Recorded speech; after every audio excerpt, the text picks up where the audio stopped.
Hello, my name is Srirama, and in this video we will look at different ways to communicate between R and gamma.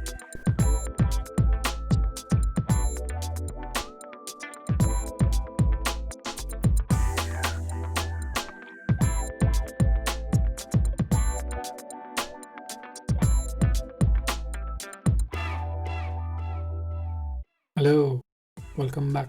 R is a very popular statistics software and it is free to use. Gamma is also a very popular software and it is free to use. So today we are going to talk about using R inside Gamma. To do this, you have to install the R Java package inside R and also Gamma. And yes, we can send and receive data from R. I assume a few things here, so make sure you have these requirements covered. 1. You have installed R, installed Gamma. You have installed the R Java plugin. You have knowledge of Gamma language and also the R language. So why should you use R in Gamma? There are multiple reasons. You can generate initial conditions, analyze agent properties, use data science algorithms, use optimization algorithms, and maybe others. Now there are two alternatives to interact with R. One is via the terminal and the other is using the plugin. I suggest you come back to this slide later and go through the differences.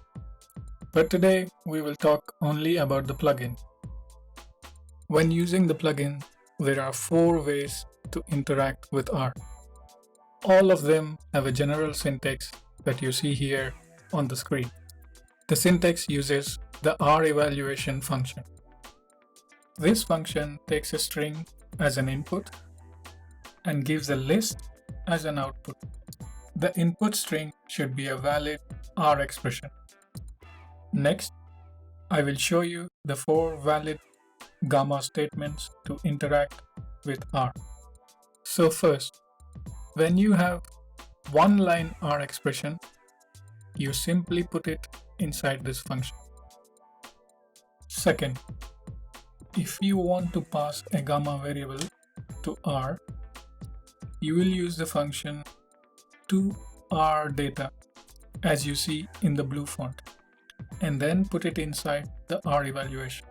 Third, if you want to pass a Gamma species to R, you will use the function toRDataFrame as you see in the blue font, and then put it inside the R evaluation. And finally, if you want to read an R script, you will read the script as a file. You will then use a Gamma loop to read each line of the R script via the R evaluation.